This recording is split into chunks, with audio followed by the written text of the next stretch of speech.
Good morning, everybody.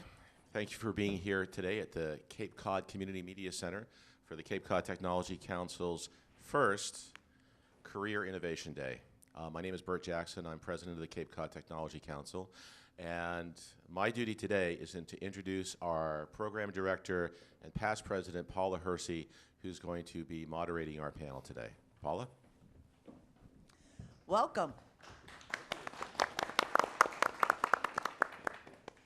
The Career Innovation Day was born out of one of our executive committee meetings and through our board meetings. Many years ago, there was an event held at Cape Cod Community College, I believe, did it for 2 years. It was called Surfing the Silicon Sandbar. At that particular time, I literally changed careers, realizing that retail was a really rough life, and thought that technology was kind of cool. Windows 95 had just come out. Yes, in 2000. So, I've got mail. So the Cape Cod Technology Council, I've actually been a member since 2000. Actually, 1999 I became a member. And we're leaders and experts and advisors driving technology, education, innovation, and policy on Cape Cod. If you're not a member of the Cape Cod Technology Council, we really do highly encourage you. We have several membership levels that you can join at. Its benefit, obviously, is a program like today. I'd like to thank a few people for this program. Number one, my partner in crime, Karen Gallagher and Eastern Bank. Eastern Bank bought you breakfast this morning, folks. This is Small Business Week for Eastern Bank. She's had multiple events this past week, so having pulled this off was absolutely phenomenal. I'd also like to thank the Optimus Cafe. Delicious breakfast, thank you.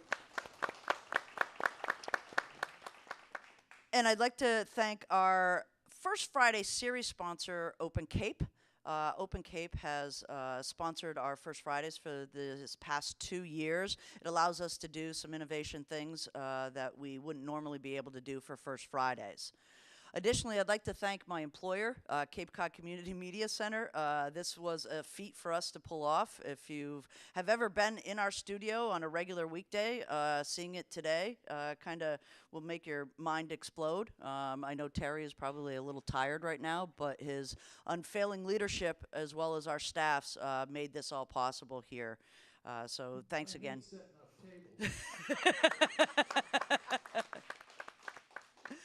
Additionally, we are recording today, so if folks that you know did not make this breakfast, we are going to air it on Channel 99, and we'll also share it with the other public access stations on Cape Cod. We'd also like to thank the exhibitors. Today, we have Coastal Engineering, John Bologna. Thank you very much. McLean, Yuki's here, thank you. National Graduate School, GZ is here. Career Opportunities, one of the real spearhead folks also, they're gonna run some breakout sessions for you career seekers after this panel discussion. So thank you, Neela, and your staff.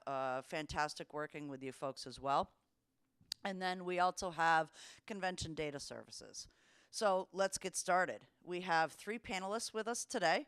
We have JD Hawley, who is the Chief Technology Officer with Convention Data Services up in Bourne. We have Beth Marcus. She's at Cape Cod Beer. Full disclosure, Beth and I have been friends since our high-tech days. And then we have Dr. David Crane from Bridgewater State University, who is Dean of Continuing Education. So I'm going to give them each a chance to introduce themselves and tell you a little bit about them, and then we'll get started with some questions. Is this on? It is on. Okay, so I don't have to use this. I don't think so. Can you Okay, hear 'em? can everyone hear me? All right. I'm John Hawley, also known as JD, at my employer, which is Convention Data Services. I've been at CDS for about 1.5 years now. I'm the Chief Technology Officer. I think I'm CDS's first Chief Technology Officer. CDS has been around for 30 years. I've been around longer than 30 years. My career in tech has lasted about 20 years, and it sounds like, as most of the people up here, I'm a serial career changer as well. This is about my 9th career, but I've and my last one. Yeah, exactly. Until I retire, which is probably never. I apologize for being slightly underdressed, but I am the technologist here, so I've actually completely backed into technology, looking for a job teaching English at the college level. It's a very interesting and tangential career path that I pursued. Certainly wasn't directed. I got a master's in creative writing, a bachelor's degree in English. Expected to be teaching English or creative writing as a career, and then found that if you have a master's in creative writing, you're really not going to be able to support yourself, much less a family. So I ended up teaching computers, which had always been a hobby of mine since I was 8, 9, 10 years old, and then ended up sliding into a career as a technology consultant. I started programming, and it was all almost accidental, and I just fell in love with it. Then got into technology management. Before CDS, I was an enterprise architect at TJX. I also went down the entrepreneurial path for about a dozen years and had a couple of companies. Technology recruiting company for 8 years. That was a great run until 2008, when the technology consulting business went right. So sort of ridden the tech ups and downs. It's a terrific field, and I'm glad I'm there. I'm a very new board member of the Cape Cod Technology Council, and glad to be here as well. So thanks for having me. Hi, I'm Beth Marcus.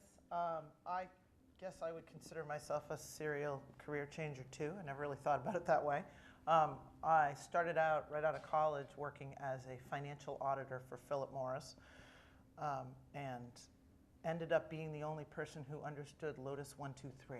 Okay, now I've totally aged myself. I know I got a few. Yeah, thank you very much. Nice. I've totally aged myself, but all of a sudden I was the budget queen for the entire Latin American audit department. And then very quickly, we were carrying laptops into South America in 1988 that were about the size of a sewing machine. But I ended up being the tech person, and then basically just continued to grow into tech jobs. At one point I ended up on the IT department at Harvard University, and not one of us had a technical degree. My boss had a degree in, it was like creative writing or English, and I had a degree in economics. And those were the days when there were no PC-based career paths, college degrees, and so everybody kind of fell into it on their own. I was really good at it. I didn't necessarily enjoy it. I spent a lot of times what I used to call crawling under desks. And those were the Windows 95 and those kind of days when in Novell NetWare I was a certified netware engineer, but I was good at it, and so I did it for a long time until my boyfriend at the time and quickly my fiance and husband decided to quit his electrical and engineering job and become a professional brewer. And then I realized he was having way more fun than I was. And he's like, it's really great when you figure out what you want to be when you grow up. I'm like, yeah, good luck. So I ended up basically falling in love with his career and supporting it for quite some time. When we started Cape Cod Beer, when we moved to the Cape, I worked in technology. That's how I met Paula at Communicom. Had a job as a business manager at one point and learned QuickBooks, and just kind of tried to. My boss at the time said I was the most overqualified office manager he had ever hired, but I had a job, and really that was the goal. And so all these different positions I've had over the years have turned into this amazing ability to now be the business manager at a business, where I do everything but make the beer. And so all the skills have kind of clumped back together to provide me with a lot of skills that I would never have thought. That the auditor in me comes out every once in a while, where I'm like, there's not enough controls on the way we're doing this, and and they all kind of cringed and say, we're a brewery, and I'm like, yeah, but we're a brewery that has to make money. So, and so it's really been an interesting road that I could never have, when I graduated from Lehigh in 1987, could never have said, that's where I'm going to end up. But here I am. That's awesome. You need a CTO? We hired our first IT firm recently, so we felt like we were really getting there because usually it was my husband and I. Thank you very much. All right, good morning. Good morning. I'm Dave Crane. I'm the Dean of the College of Continuing Studies at Bridgewater State University, and I'm very happy to say, as many of you probably already know, part of the College of Continuing Studies is the BSU Cape Cod campus, and we're thrilled to be here on Cape Cod. So I'll tell you a little bit about myself. I'm probably the only person up here who isn't a career changer, but I'm a facilitator of career change, and I'm really happy to be that facilitator for folks. So I've been at BSU for just under a year. I was brought in to found the College of Continuing Studies and expand the continuing studies offerings at Bridgewater State. Prior to coming to Bridgewater State, I was at Salem State University for 17 years, working in continuing studies and teaching in the history department.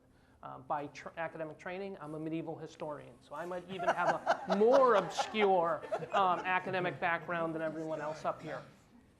But I'm also someone who loves technology, and I am of a generation where we grew up with technology. So I was an early adopter of teaching with technology, an early adopter for teaching online. I've taught many, many online courses. I've helped to develop online programs. So for me, while my career has been focused in higher education and in history, I have in some ways evolved in my career as well, because what we offer through continuing studies has had to evolve. When I started many years ago, almost 20 years ago now, there was some technology training.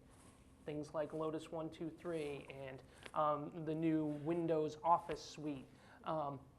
But now in continuing studies, you're looking at a whole new evolution of what the training is. And the training is much more professionalized for tech. And I'll talk more about that in a little bit. But what I've really enjoyed about my career is being able to help people determine where they're going to go. And I think we've got some evidence up here that now in this economy, you're going to have more than one career. So I'm really thrilled to be someone who can help people develop the skills they need for that. So that's a little bit about me. Excellent. We have a great panel. There will be time for questions. I'm going to get things started with a couple of things, a couple of questions, basically to each person, and then we'll open up to the audience in a little bit. So starting off with JD, Convention Data Services always seems to have these entry-level positions open, and it sometimes thinks, well, geez, you know, they can't hang on to an employee, but that's not really true. You hire entry-level, that foot in the door. What do you do with those folks? So for those of you who don't know CDS, we're one of the larger technology employers on the Cape. And we've been around for 30 years and have evolved with the technology for 30 years.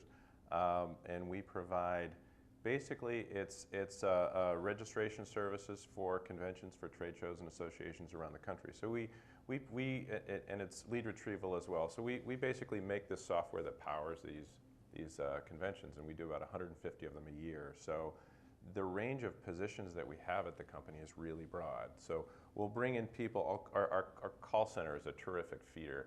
For example, we have, 30 people in our call center. And these are entry-level positions. You've got to be good at customer service. You have to understand software, be computer savvy. We hire people in product support. That's another entry-level growth position. We hire, I call them roadies, but they're people who go out to the conventions, they staff the conventions, and they travel around, they ship the equipment. We have people in logistics. So there's lots of entry-level positions at CDS that are the feeder positions. Then there's like 4 levels of positions up from that. And there's web development positions. We have 16 or 17 people who just do web development. We have product development positions at CDS. There's maybe a dozen of those. We have a QA department of another dozen folks. We have a data team of about 10 or 12 folks. So we have all the, and of course our IT team as well. and we have a really lean IT team. We get by with 3 or 4 folks there. So the great thing about this company, and we were almost forced into this because we're on the Cape. Very hard to find trained technical talent on Cape Cod, as those of you who've been in the tech industry, I'm sure, know. So we end up promoting from within a lot, and that means we'll take people from our call center, we'll take people from QA, we'll take people from logistics. It really doesn't matter. We're looking for smart, motivated people who are technically savvy, who want to learn, who don't necessarily have the technical training. And we have some wonderful stories of people who've really managed to turn their lives around and accelerate right up the kind of career food chain at CDS, because we don't have that. You've got to have a computer science degree. You've got to be trained in Java or C# or whatever it is. We really look for people with the talent, the drive, the motivation. Got to be nice to work at our company and succeed. You know, it's always a bonus. And those soft skills are really as important as the tech skills, because one of our positions is email blast coordinator. So if you know HTML and CSS, you can be an email blast coordinator. Well, that's not a super high tech position, but that's another terrific kind of one level up from call center or product support, and then there's a level up from there and a level up from there. So That's we're happy to do fantastic. that. I'm not sure people knew that story about Convention Data Services. They're a great company to start with if you're looking to change into a career in technology, especially if you have those soft skills. Talking about soft skills a little bit, Beth, you've hired a lot of people in your lifetime. And there's a couple of soft skills and interview and resume, apply for the job skills. What do you look for in a candidate? And be nice. Well, it's interesting because JD touched on some of it, right? You can train people to do a lot of things. You can't train them to be nice. You can't train them to care about the customer. If they don't come to you with those types of skills, you're not going to build it. And in many cases, they're not going to be nice to their fellow employees either. Some of the stuff, I actually went and talked to a group of kids at Cape Tech recently that were seniors and were working on their resumes and interview skills, and one of my friends is a teacher there and asked me to come in. And I realized when I compiled the list, it's very simple stuff. So I'm going to say these things and you're like, seriously? The most important thing a candidate can do is know something about the company that they're interviewing with, right? We hire 5 people every summer. We probably interview 20 people for those 5 jobs. If we're lucky, we're not finding even that many people this summer, or this spring. But first question my husband asks, so tell me what you know about Cape Cod beer. And you can see them, they're looking around the conference room. You make beer? You know, and it used to be that my husband would continue that. Now he's like, it was nice to meet you. Thank you very much. You know, and one day he interviewed 5 people in a row. It was for a distribution job. You know, so there was certain physical requirements and all of that, but you can pretty much suss that out about a person when you first meet him. And he interviewed 5 people, and only one of them knew anything about Cape Cod beer. Well, you have 4 pillars, and these are the things that are important to you, and you have this, you know, you started in this period of time, and you used to be over there, and he got the job. You know, and really it's a silly thing, but if you haven't spent a half an hour on a company's website before you walked in the door, don't go in the door.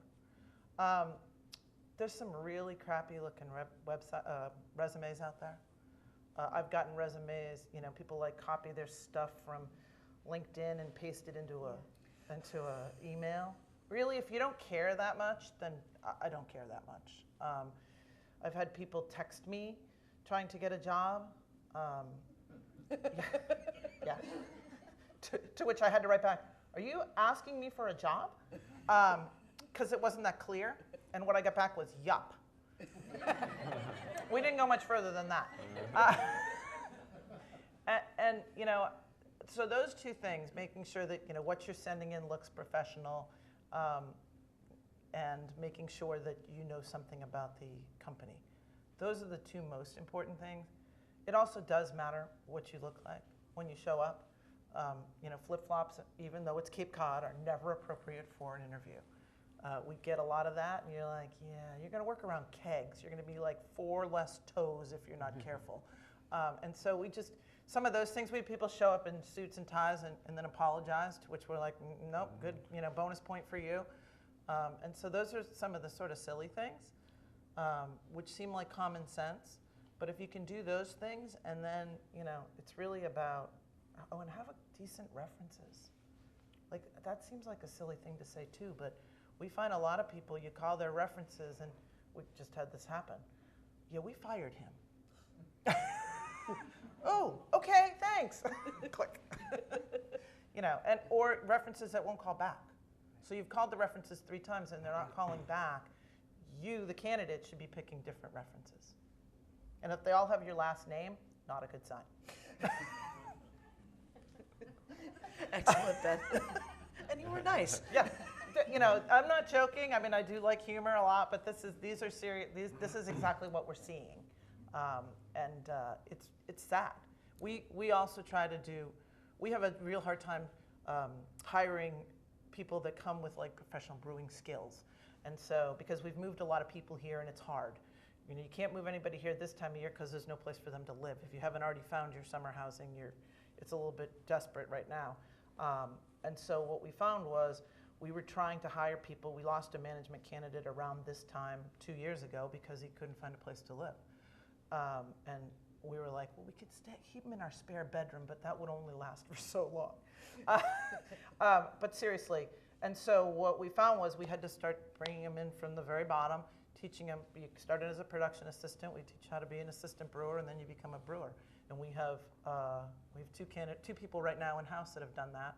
And then we take other people. We've had a couple people start as summer retail people and turn into production people. One of them's a brewer up in Vermont now. Started as a person behind the counter. Great. Let's come back to some of that professional development, David. A lot of where I came from and that serial career changer, I was in retail sales and management for 16 years before I went into technology. And I pivoted by going to a technology company and being a manager, because that's what I knew how to do. So how does continuing education, I know how it helped me, how does it help a candidate who wants to pivot in their career get some different types of professional development? What does that offer them in the career workplace, and how do they go about that? So there's a lot of different levels, and we talk a lot about what we call stackable credentials and competencies today in continuing studies. So folks come in at a different level in terms of their educational background, their experiential background. So if you're coming in and you want to make a career change, your path could go several different ways. You could come in and you could acquire a different degree, and sometimes that's the appropriate credential for someone, particularly if they don't have a degree already. We do see that there is a gap in terms of people's capacity to reach that professional level if they don't have a bachelor's degree. So the first step for some folks might be to come in and complete a bachelor's degree if they have some college or an associate's degree. But it's not necessarily required. Lots of companies will hire folks without degrees and train them up. Other opportunities that exist are to come in and get non-credit professional development training. Really important in the tech world is professional industry-wide certificates. So you talk about your Oracle certificates, your Cisco certificates, your ISO certificates, and folks can get those. Some take 3 months, some take 6 months, 18 months, and that can be a way for someone to change their job. And if we look now in the high-tech world, a really important area of training that's developing are code camps. So if someone comes in and they might have a background in management or English, and they really want to break into the high-tech world, and they really want to break into programming. And so they'll attend a code camp, and these are held throughout the country, and they're taking their pre-existing soft skills and adding a technical skill on top. So that's a really important change for people when they're entering the tech world, is to make sure they can show that they do have some technical skills. And so a certificate or a competency from a code camp helps them make that change. Now, if you're already in the tech world and you want to make that step from middle manager to an executive, that's really going to be about a graduate degree. It may be an MS in information technology or computer science, but more often than not, it might be an MBA, because they've got a lot of technologists. They've got a lot of folks who can do the coding. What they need is people to manage them and to be able to manage the business aspect. So that's a big piece if people are looking to move into management and technology, is to think about an appropriate degree. And sometimes that appropriate degree isn't in the technical field, it's in that management field. So continuing education provides the opportunity, whether it's at BSU, Cape Cod Community College, or any of the other educational institutions in the region, for people to make that step that's appropriate to them. And the best thing for folks to do is say, where do I want to be in my career? And how much do I want to invest to get there? And that's how people can kind of leverage the available continuing studies options that are out there for them. In the best case, and I'm looking at our two employers up here, the best case scenario is when your employer will fund that. And actually employers are seeing every day that that is the best investment they can make in their employees. Whether it's in-house training or training with a local community college or university, because it costs a lot to recruit good people. And as you said, you can't teach those soft skills. You can't teach them to be interested in what you're doing. You can't teach them to be nice or funny or polite or smart enough to read your website before they come in. But you can give them the training they need to do the job you want them to do. And loyalty matters a lot in the business world. So if you can take a loyal employee and move them up the ladder, you're going to actually save yourself a lot of money in the long run. So that's how we look at kind of the career ladder for people in continuing studies. So it doesn't necessarily mean getting a degree, but depending on where you want to end up, you need some sort of credential to demonstrate to employers that you have the knowledge they're looking for, and a really important piece of it, the capacity to learn. And the ability to learn and the willingness to learn. So I think that's what I would say is the kind of key. Target where you want to be, and then target the training that'll get you there. That's fantastic, David. Thank you. He did mention a really important point. Full disclosure, again, I sit on a lot of boards. One of the most important board positions that I have is on the Workforce Investment Board for the Cape and Islands. And we have career opportunities here, and I believe, saw David Agostino earlier today here. If you are a company on Cape Cod, do you know that there's thousands of dollars that you can access that you pay into the state of Massachusetts to train your employees? So there is grants out there through the state. You pay into the Workforce Training Fund if you do payroll taxes for the state of Massachusetts. So there's an enormous amount of training available to grow those employees from within your company. I know that Neela is here. She could speak to that. There's also all sorts of opportunities through career opportunities as well, internships. So I'm going to talk a little bit about internships. We had a success story here at the community center, community media center. A young lady from Cape Cod Community College then went to Bridgewater State. She'll graduate in May. Her name is Brianna Gustafson. She dogged me all last May, said, I really want to come and I want to work for you. And I'm like, what am I going to do with an intern? I barely know my job myself since I had just been here just a year. And she came in, and she did every job that we had here. She ran a camera, she directed, she went out on location, she was on-air talent. And just recently, about 3 weeks ago, she was offered a position with her next internship job, which this one kind of transitioned to. She is now working for Channel 5 WCVB. So, and she's not graduated college yet. So internships, I think, have a real play, and I'll talk a little bit about that because I know you guys do internships. Yep. How does that work in a company like Convention Data Services? You're a big company. Do you mentor those with existing employees? Do they just get thrown into the call center? How does internships work? Excuse me. We look to local schools So we're developing a partnership with Upper Cape now. So we'll take high school interns. Sue's in the audience. She runs human resources for us, is developing partnerships with local universities as well. So we do internships, we do co-ops, we do them in QA, we do them in development, and frankly, we've had some really good success. And the internships that we've managed to develop, we're really putting these kids to work. We've had our huge, I think, major success story last year was we took a junior, Madeline Windle, I'll give her a plug, from Upper Cape. She came in, started in QA, was interested in computers. Again, she had those core skills of motivation, drive.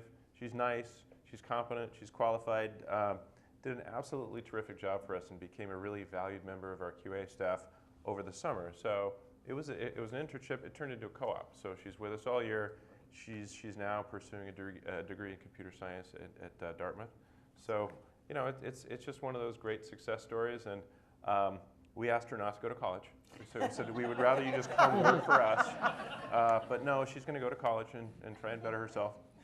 So hopefully, we're hoping she comes back. But we're feeding in at least 3 or 4 more this coming summer. We're looking at co-ops for the following year. So and again, it's in multiple areas. So and we really look at pockets. As I said, we're looking to put these people to work. So we're looking at areas where we might be down an employee or two, and so they're doing high value work. They're not just making copies. They're really good internships. So Making copies. yeah. A lot of folks don't really understand that manufacturing is also making a comeback here on Cape Cod. Light manufacturing is really good for our environment. Cape Cod Beer uses our water, so anything in water, wastewater treatment, water quality. There's a lot of things in the blue economy. You'll start to hear that phrase over and over again. We talk about STEM, science, technology, engineering, and math, but really it's STEAM, because I've always said that code is poetry, having been a web developer for many years. Beth, I'm going to ask you, Cape Cod Beer, it doesn't really seem like it's a STEM or a STEAM business, but you utilize every single one of those letters. Yeah. And there's a lot of technology in manufacturing. I think one of the challenges is, though, that we all consider technology that thing, our phones, but technology is way greater than that in terms of skills. And so we'll meet, people that can text up a blue streak, but don't know how to change their oil in their car. We don't have a lot of technically savvy, hands-on people that are walking through our door, which makes it difficult. When anything breaks, it's like, well, where's Todd? We got 20 employees, and the forklift won't start, and Todd's the only guy that can fix it. And usually it's with a hammer, but there's a lot of technology involved. Todd and I were just talking about it this morning, actually, because our brand new brew house that just came in, was installed in the last 6 to 8 weeks, is internet savvy.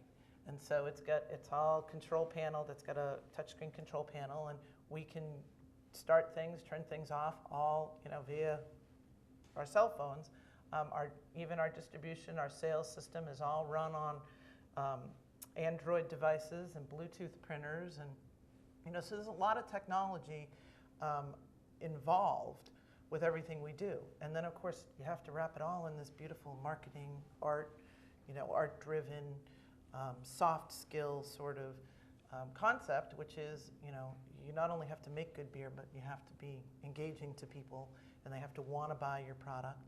And then you add in all the green stuff that we're trying to do, and why do we do cans over bottles, and why did we do growlers for so many years, and all those pieces. One of the reasons we did growlers for so many years is because we had absolutely no desire to buy a bottling line, right? My husband can fix anything. He's an electrical engineer by trade or by training, and he looks at bottling and canning machinery, and he equates it to my sewing machine. When my sewing machine breaks, it goes to the sewing machine repair guy, who he considers a god because he can fix a sewing machine, right? And so ultimately, you know, if you're the only guy that can fix the forklift, you're probably the only guy that in-house that can fix the canning line or the bottling line and things like that. And so we've tried to be smart about our technology. We didn't buy a canning line, we actually use a mobile canner. So this guy shows up with his truck, 2 people actually, and they unload the canning line and they build it out in our warehouse. And the 2 people they send with it know everything about the canning line. All we have to do is provide them a product that's ready to can. And when it stops working, they fix it. We don't have to run and get Todd. And so ultimately, and then when they're done, they pack it up and they, so now we're like, why don't you guys do a bottling line too? And we can can and bottle. And so we've tried to be smart about our technology. You know, we've probably hired them 20 times a year. And if you think about it, a canning line that runs 20 times a year in what, 200 work days in a year? Not gonna be super happy. That equipment wants to run all the time. And so where's the economy of scale and how do you keep that stuff running? And so we've tried to be as technologically savvy as we can, but also be smart about it. And so really, you know, finding people that want to work but also have some hands-on skills. Like we always ask questions when you want to submit your resume, and it's like, how mechanical are you? Like 1 is what's a wrench, and 5 is I could take apart my car if I had to and put it back together. And you know, and we're finding people that are always in like the 3 range, which is okay, but I'd love a 4 or a 5 to walk through the door and, you know, be able to take some of that pressure off of my husband, who's always like, where's Todd? The forklift doesn't work. That's great. Talking about some trends here, in continuing education, we're seeing this on Cape Cod, is that there are businesses, small businesses popping up everywhere, solo entrepreneurs, the entrepreneurship. So it may be that you are looking for a new career, but is that career starting your own business, David? And what resources are out there through our community colleges and continuing ed that would help somebody kind of make that pivot instead of saying, geez, I'm going to be a web developer and go, not to say that I wouldn't go to convention data services, but geez, I want to start my own shop. How do I go about that? Are there trends? Do you see that in the education world as well? We are. And what we're seeing is kind of an offshoot of what a lot of people are talking about, which is the new gig economy, where people don't have a set career with one company for their whole lives. They become almost independent contractors. And people will rotate through a number of different careers in that field. So what we're trying to impart to people and offer to people is the ability to come and develop the skills they need to be an entrepreneur. Because you may be a brewer, but you really got to get lucky and be married to a business manager if you want to make some money. Because we talk to students all the time, and they're in fine arts or graphic design, multimedia design, and they're going to go out on their own, and they're going to own a company. And they need to know, first thing they need to know is how to put together a business plan and apply for that business loan to make sure they can get the equipment they need. And then if they're lucky enough to take off and to be able to hire some employees, they need to know a little bit about HR. And those are skills that you can develop through experience, through trial and error. That's not always the best way to do it. Or you can rely on professional development. And it can be for-credit classes, it can be non-credit classes. We see a lot of folks taking advantage of online offerings in those areas so that they can develop the skills to be a successful entrepreneur. And so being in business is a little more complicated today than it may have been even 30 or 40 years ago because, as you pointed out, everything is technology driven now. And I was thrilled you mentioned STEAM instead of STEM because even folks who are in the arts still need to know how to work with technology in terms of keeping a spreadsheet for what you're selling, what you're buying, offering your products maybe on eBay. So they really need to have that set of skills that we're really seeing as a basic core competency for being in business today. And so, professional development and what I like to call workforce advancement we talk a lot with our partners in the community colleges, and they're in workforce development. They may take someone and give them the basic set of skills to break into the workforce. At the university level, we want to take that set of skills and enhance it and help them move to the next level. So if you're out there in business and your business is expanding rapidly, you've got some options. You can hire someone with the skills, or you can develop the skills yourself, or you can develop those skills in one of your employees. So continuing education, whether, again, it's at a university like BSU or it's Cape Cod Community College, offers that opportunity to kind of find that training that suits that need at that moment. And I think if we look at the economy as a whole, it's a very much an on-demand economy now. So you might not need a certain set of skills today, but you may need them tomorrow. So education has to be on demand as well. And that's why we talk a lot about that idea of competencies and being able to develop competencies and being able to show competencies. So, education should be there throughout your career for you, and you can pick and choose the pieces you need that suit the needs of your business. It's great. I'm going to end with one last question for both of you, because you had your own business as well as Beth.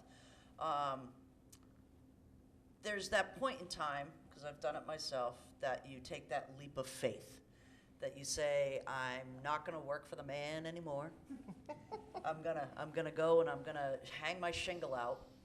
And there's this obviously amazing fear that takes you over, but when and how does that leap of faith happen? And I'll have you be brief about it, because I think we're going to take some questions from the audience as well. But there's a point in time that you're going to take that leap of faith. When and how did you do that? So I've had two companies. The first started in 2001 when my internet.com employer collapsed. Kaboom! I Yeah, did too. right. So it's I liken a company collapsing to it's almost like the old growth forest dies and then all these new shoots start springing up, and it's yeah, you can go work for another company that's struggling at that time, or you can say, all right, I'm just going to go out on my own because why not, right? So really, an interesting challenge about going out on your own is limiting risk. So everybody's looking to limit risk. It's if you're already in a high risk environment, like when the economy's lousy, when all right, I can go on unemployment for a few months and look for another job, or I can just try this. That's a great way to start. That's the first time I started. The second company I started, I spun it out of a company that I was in, which is an interesting and low risk and creative way to start a company, because basically your employer is funding your new entrepreneurial effort. You're giving them a stake. There's a whole lot of ways to start an entrepreneurial effort. You don't always have to shoulder all the risk yourself if you have a good idea, if it's related to something that you already do, and if you can demonstrate competence. But it's a really deeply personal decision, and limiting risk is a big factor for just about everybody who wants to go out on their own. Yeah. Beth? I think usually it's a shove, right? There's a leap, but it looks like a leap. Really, there's something behind you pushing you. I know in the case of Todd becoming a professional brewer, it was because the biotech company he worked for couldn't get any more venture funding. They fired all the engineers, laid them off. And then he went to work for another company, and he came back after his first day, and he's like, honey, that product's put together with duct tape and hot glue. That's not engineering. And he didn't work there very long because biotech is so sophisticated and has to be so accurate. And this was much more of a consumer product. And so he was like, I think I want to become a professional brewer. And some of those leaps can happen because you don't have any reason to not. We owned our own cars. We didn't own a house. We didn't have children. Sure, try it. So he quit his $100,000 a year job to work for $12 an hour for Long Trail. And it was the best thing and the scariest thing that, my parents thought we were crazy. I kept my job. And then Cape Cod Beer started pretty much out of the same thing, right? He was working for the High Port. We had moved here, and he lost his job. Like, they stopped paying him. And they went out of business shortly thereafter. He lost his job 2 weeks before Christmas. I lost mine 2 weeks after. So we entered 2004 unemployed, and we were like, okay, we own a house, we have 2 little kids. We can leave, or we could try to make something go here. And, you know, it is about limiting risk. I said from the very beginning, we will not put our house on the line. We had watched another brewery go out of business, and the woman had just had a baby, and they lost their house. And I was like, you can do whatever you want, but we won't put the house on the line.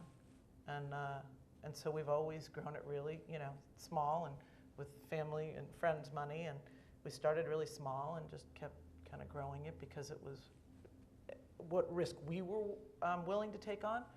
And I know, you know, even to this day, we can go to bed and talk about what a terrible day we had and be like, but we could sell it all tomorrow. You know, and even 12 years later, we own the entire business, Todd and I, and that's the way we felt comfortable with it. We were having a conversation about venture money before, and you're either going to give up money or direction or both, and we've just always felt like trying to keep it, you know, internal. I think we talked about something a little bit earlier about entrepreneurism, and one of the things that we always, when we get asked to speak to classes, which we've done a couple times, we've always reminded people that if you have passion for something, like if you have passion for brewing or landscaping or whatever it is you want to break out into your own business, you have to make sure you have passion for business, because it won't run itself. You know, and in the grand scheme of things, it is 50% about running your business and 50% about making beer. But if one, you know, or landscaping or whatever it is, but you can't always be the guy up on the brew deck or behind the mower if you want it to grow and be successful. And so there are a lot of business skills that people need to develop to keep their little business moving along the tracks. Excellent, thank you. So that basically concludes the questions that I had for him. So I'm going to open it up to the audience. Does anybody have any questions for our panelists? The question is, do you hire mature workers who seem to have some of those mechanical skills? We are seeing a resurgence of maker spaces in our schools where shop is coming back, and home ec where you learn that sewing machine, and I like shop myself. So is there that mature worker? Do you look for those candidates? Really good question. We certainly do. In fact, we just hired a QA guy in his mid-60s. I interviewed him a couple of weeks ago. Great guy. He had all the characteristics we were looking for, and he'd been out of the workforce for a year. And this is a manual QA job. He was overqualified, but you know, I get it. He wants to be in the workforce for another 5 years. And I said, has it been hard for the last year that you were out? He says, yeah, it's been really hard. And I looked at his resume. He had some great runs at some great companies. And I said, okay, so I don't quite understand. And I broke protocol. Sue loves this. I said, is it the age thing, really? You know, and he said, yeah. And I just said, that really ticks me off. You know, he's qualified. He's humble. You know, a lot of people think that more mature workers are difficult to manage. Not always true at all. This guy was perfect, right? But no, we have really, at CDS, if you come into the company, we have so many different flavors of employees. We have younger folks, more mature folks. We have people from all walks of life. How about you, Beth? I know that you have the millennial doesn't seem to have some of the soft skills that you need. Are you finding mature workers, and can you hire them? It took us a little while to bump our head on that, and finally figured it out. And we've really recently had just hired a production manager who is older than Todd and I. I didn't think he was much older. I guess he is, and we didn't figure that out until after we had hired him. So it wasn't. We tried really hard not to make it an age thing, of course. You know, the hard part is there's a lot of lifting in what we do. And so a lot of times people either eliminate themselves from the positions, but we're struggled in the management level. You know, either people don't want to work full time. I come work for you, but how about 3 days a week? I really need you 5. You know, but we've actually shifted our focus on that, and it's helped. It's really helped because we have a lot of issues where we're the first employer, that our employees were the first place they've ever worked. And so there's stuff that you learn as an employee that event, that piles up, and then that in theory makes you a better employee, because there's things that employees should and shouldn't be talking about, and there's things that shouldn't happen in the workplace, and you're like, okay, I have to talk to somebody about that. Like, I need an HR person. You got a card? The problem is I can't afford a full-time HR person. That's my challenge. And I think that's a challenge with a lot of small businesses. We struggle with the HR piece of it. Do you do the hire slow, fire fast, hire fast, fire fast? Everybody has their secret, and it's like, I don't know that anybody has a secret. It's just what they've done the last time that worked or didn't work for them. But we've tried to really kind of change our model, at least on that, because we're really struggling to find a solid middle management team, because we're in that 20-person company, and I think when we were 18 people, they all reported to Todd, and his head was going to explode, and so we were like, we got to put some mid-level managers in here. Excellent. So mid-level managers, see Beth? Sales manager. Sales manager. If you're over 60, see JD. If you have no clue why you're here today, go talk to David. Do we have any other questions for our panelists? I know that. Hang on one second, because I want to repeat it since we're recording. Basically, Rich has asked, what can the Cape Cod Technology Council and some of the other business groups help bridge the gap between the perception that there is no work on Cape Cod to the actual real life is that you guys are looking for employees? What can we do as agencies and organizations to help bridge that gap between the haves and the have-nots, where there are jobs, but people don't believe that they're jobs? Well, so I think the council's trying to do it already. Well, one of the big things we could do is that the Cape hiring is pretty fragmented. So there's a lot of little places that are looking for onesie twosies. If you can consolidate all of those job requirements, put them in one place, if you think of Indeed or any kind of the online resume consolidators and job description consolidators out there, if we could have one for the Cape, I think that'd be a terrific idea. Because job seekers could go to one place and see really 90% of the job opportunities out there. The employers know that, all right, if I'm going to post somewhere, yeah, I'll post on all the major job boards, but I'm going to post here because I know people looking for work on the South Coast, or in Cape Cod are definitely going to hit this one. That'd be great for us, because we have to take our job requisitions and just spread them as far and wide as we can. It takes Sue a week to post things. She's got to send the job things to everybody and then actually have the ability to follow up when the position is filled. And you said you had something to add to that?